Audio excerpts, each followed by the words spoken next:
Sir, good morning. Ganito lang po sir, kung mag-add po kayo ng games, punta lang po kayo ng maintenance mode, admin 1, 2, 3, 4, enter,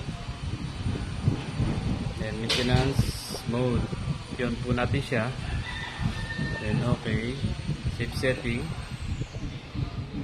then swipe nyo po, pababa, yan, or pataas, para po pumunta sa home ng tablet.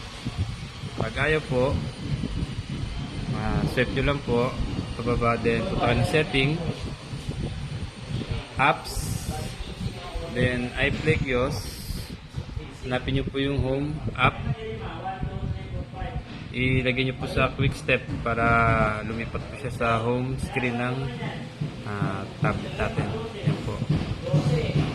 Then hanapin nyo po yung APK Pure, yan po, o kaya swipe nyo, ayan din po, APK Pure.